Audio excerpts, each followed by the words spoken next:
Hello friends, welcome back to my channel.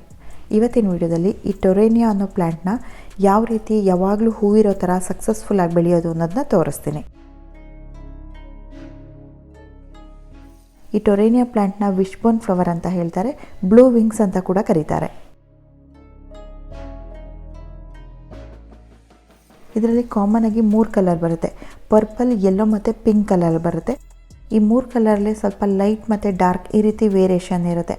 ಇವಾಗ ನೀವಿಲ್ಲಿ ನೋಡ್ತಾ ಇದ್ದೀರಲ್ಲ, ಇದು ಫುಲ್ ಡಾರ್ಕ್ ಪರ್ಪಲ್ ಇದೆ.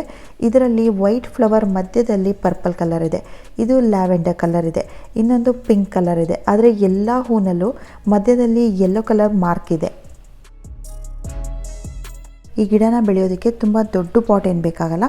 6 ಇಂಚಿಂದ 8 ಇಂಚಿನ ಪಾಟ್ ತೊಗೊಂಡ್ರೆ ಸಾಕಾಗುತ್ತೆ. ಈ ಗಿಡದ ಹೈಟ್ ನೀವು ನೋಡ್ತಾ ಇದ್ದೀರಲ್ಲ, 5-6 ಇಂಚಷ್ಟು ಉದ್ದ ಇರುತ್ತೆ. ಇದ್ರ ರೂಟ್ಸ್ ಕೂಡ ತುಂಬ ಉದ್ದ ಹೋಗಲ್ಲ. ಹಾಗಾಗಿ ಈ ಸೈಜಿನ ಪಾಟ್ ತೊಗೊಂಡ್ರೆ ಸಾಕಾಗುತ್ತೆ. ಈ ಗ್ರೋ ಬ್ಯಾಗ್ ಇದೆಯಲ್ಲ, ಈ ಸೈಜಿನ ಪಾಟ್ ತೊಗೊಂಡ್ರು ಸಾಕಾಗುತ್ತೆ. ನಾನಿಲ್ಲಿ 8 ಇಂಚಿನ ಪಾಟಲ್ಲಿ ಕೂಡ ಹಾಕಿಟ್ಟಿದ್ದೀನಿ.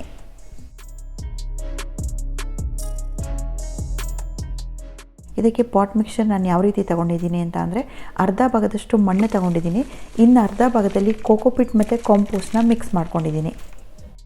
ಮಣ್ಣೆಷ್ಟು ತೊಗೊಂಡಿದ್ದೀನಿ ಅಷ್ಟೇ ಕ್ವಾಂಟಿಟಿಯಲ್ಲಿ ಕೋಕೋಪಿಟ್ ಮತ್ತು ಗೊಬ್ಬರ ಇದೆರಡನ್ನೂ ಮಿಕ್ಸ್ ಮಾಡಿ ತೊಗೊಂಡಿದ್ದೀನಿ.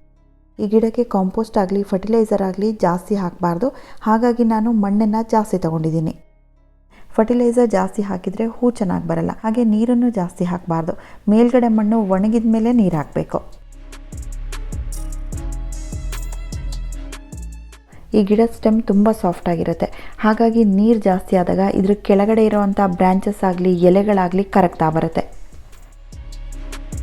ಈ ಪಾಟಲ್ಲಿ ನೀವು ನೋಡ್ಬೋದು, ಕೆಳಗಡೆ ಇರೋವಂಥ ಬ್ರ್ಯಾಂಚಸ್ ಎಲ್ಲ ಕೆಲವು ನೀರು ಜಾಸ್ತಿಯಾಗಿ ಹಾಳಾಗಿದೆ. ಒಂದೊಂದು ಸಲ ನೀರು ಜಾಸ್ತಿ ಆದಾಗ ಈ ರೀತಿ ಕೆಲವು ಬ್ರ್ಯಾಂಚಸ್ ಮಾತ್ರ ಹಾಳಾಗುತ್ತೆ. ಆದರೆ ಪದೇ ಪದೇ ನೀರು ಜಾಸ್ತಿ ಆದಾಗ ಗಿಡಕ್ಕೆ ಫಂಗಲ್ ಇನ್ಫೆಕ್ಷನ್ ಆಗಿ ಗಿಡ ಪೂರ್ತಿ ಕೊಳೆತು ಹಾಳಾಗುತ್ತೆ. 35 ಡಿಗ್ರಿಗಿಂತ ಜಾಸ್ತಿ ಇರೋವಂಥ ಪ್ಲೇಸ್ಗಳಲ್ಲಿ ಇದು ಅಷ್ಟು ಚೆನ್ನಾಗಿ ಬೆಳೆಯಲ್ಲ. 35 ಡಿಗ್ರಿಗಿಂತ ಕಡಿಮೆ ಇರಬೇಕು. ವಿಂಟರ್ ಸೀಸನಲ್ಲಿ ಇದು ತುಂಬ ಚೆನ್ನಾಗಿ ಹೂ ಬರುತ್ತೆ. ಸಮ್ಮರಲ್ಲಿ ಈ ಗಿಡಗಳನ್ನ ಪೂರ್ತಿ ಬಿಸಿಲಲ್ಲಿ ಇಡಬಾರ್ದು. ಅರ್ಧ ನೆರಳು ಅರ್ಧ ಬಿಸಿಲು ಬೀಳೋ ಅಂಥ ಜಾಗದಲ್ಲಿ ಇಡಬೇಕು. ಇವಾಗ ವಿಂಟರ್ ಸೀಸನ್ ಆಗಿರೋದ್ರಿಂದ ಬಿಸಿಲು ತುಂಬ ಹಾರ್ಶ್ ಆಗಿರಲ್ಲ. ಹಾಗಾಗಿ ನೀವು ಇದನ್ನು ಫುಲ್ ಡೇ ಬಿಸಿಲಲ್ಲಿ ಇಡ್ಬೋದು, ಅಥವಾ ದಿನಕ್ಕೆ 4-5 ಗಂಟೆನಾದರೂ ಬಿಸಿಲು ಬೀಳೋ ಅಂಥ ಜಾಗದಲ್ಲಿ ಇಡಬೇಕು. ಇವಾಗ ನಾನಿಲ್ಲಿ ಇಟ್ಟಿರೋ ಪಾಟ್ಗಳಿಗೆ ಬೆಳಗ್ಗೆ 11 ಗಂಟೆವರೆಗೆ ನೆರಳಿರುತ್ತೆ, ಆಮೇಲೆ ಇಡೀ ದಿನ ಬಿಸಿಲಿರುತ್ತೆ. ಈ ಟೊರೇನಿಯಾ ಗಿಡದಲ್ಲಿ ನವೆಂಬರಿಂದ ಹೂ ಬರೋಕ್ಕೆ ಶುರುವಾದರೆ ಸಮ್ಮರ್ ಪೂರ್ತಿ ಮುಗಿಯೋವರೆಗೆ ಇದರಲ್ಲಿ ಹೂವಿರುತ್ತೆ.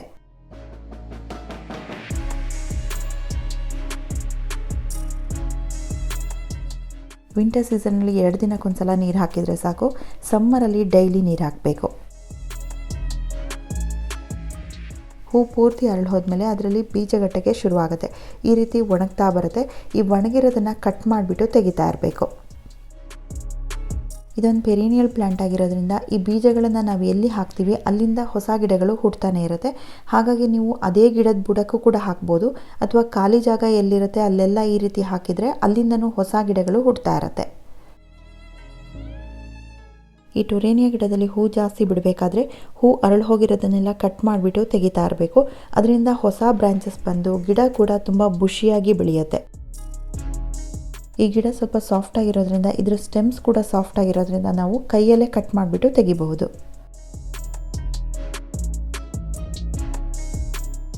ಗಿಡಗಳಿಷ್ಟು ಚಿಕ್ಕದಿರಬೇಕಾದ್ರೆ ಅದನ್ನು ಎತ್ತರ ಬೆಳೆಯೋಕ್ಕೆ ಬಿಡಬಾರ್ದು, ಪಿಂಚಿಂಗ್ ಮಾಡ್ತಾ ಇರಬೇಕು. ಆ ಪಿಂಚಿಂಗ್ ಮಾಡಿರೋ ಅಂಥ ಬ್ರಾಂಚಸ್ನ ಅದೇ ಪಾಟಲ್ಲಿ ಕೂಡ ನೀವು ನೆಡ್ಬೋದು. ಇದರಿಂದ ಆ ಪಾಟ್ ಫುಲ್ ಕವರ್ ಆಗಿ ಬೆಳೆಯುತ್ತೆ. ಈ ಗಿಡನ ಆಗಾಗ ಪಿಂಚಿಂಗ್ ಮಾಡ್ತಾ ಇರಬೇಕು. ಪಿಂಚಿಂಗ್ ಅಂದರೆ ಆ ಮೇಲ್ಗಡೆ ತುದಿನ ಚಿವುಟಿ ಕಟ್ ಮಾಡಿಬಿಟ್ಟು ತೆಗಿತಾ ಇರಬೇಕು.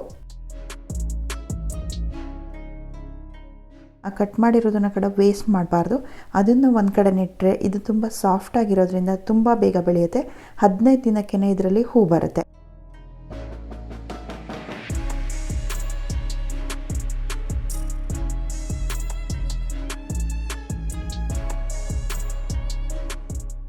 ಆ ಕಟ್ ಮಾಡಿರೋ ಅಂಥ ಜಾಗದಿಂದ ಹೊಸ ಬ್ರಾಂಚಸ್ ಬರ್ತಾನೆ ಇರುತ್ತೆ. ಇದರಿಂದ ಹೂವಿನ ಸಂಖ್ಯೆ ಕೂಡ ಜಾಸ್ತಿ ಆಗ್ತಾ ಇರುತ್ತೆ.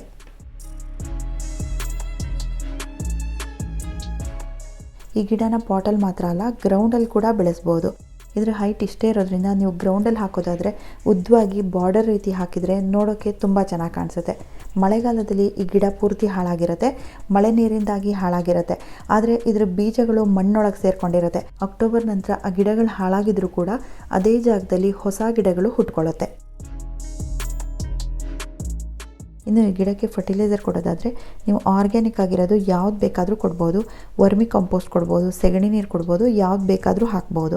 ನಾನಿಲ್ಲಿ ಬೋನ್ ಮೀಲ್ನ ಹಾಕ್ತಾಯಿದ್ದೀನಿ. ಯಾವುದೇ ಫರ್ಟಿಲೈಸರ್ ಕೊಡೋದಾದರೂ ತುಂಬ ತೆಳ್ಳಗೆ ಮಾಡಿಬಿಟ್ಟು ಹಾಕಬೇಕು. ನವಂಬರಲ್ಲಿ ಮೊಗ್ಗು ಬಿಡೋಕ್ಕೆ ಶುರುವಾದಮೇಲೆ ಫರ್ಟಿಲೈಸರ್ ಕೊಟ್ಟರೆ ಸಾಕು.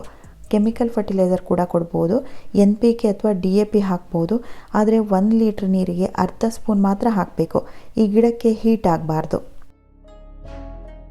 ತುಂಬ ಈಸಿಯಾಗಿ ಮನೆಯಲ್ಲೇ ಸಿಗುವಂಥ ಫರ್ಟಿಲೈಸರ್ ಅಂದರೆ ಉಳಿದಿರೋವಂಥ ಕಾಫಿ ಡಿಕಾಕ್ಷನ್ನ ಈ ರೀತಿ ತುಂಬ ತೆಳ್ಳಗೆ ಮಾಡಿ ವಾರದಲ್ಲಿ 1 ದಿನ ಕೊಟ್ಟರು ಹೂ ತುಂಬ ಚೆನ್ನಾಗಿ ಬರ್ತಾ ಇರುತ್ತೆ.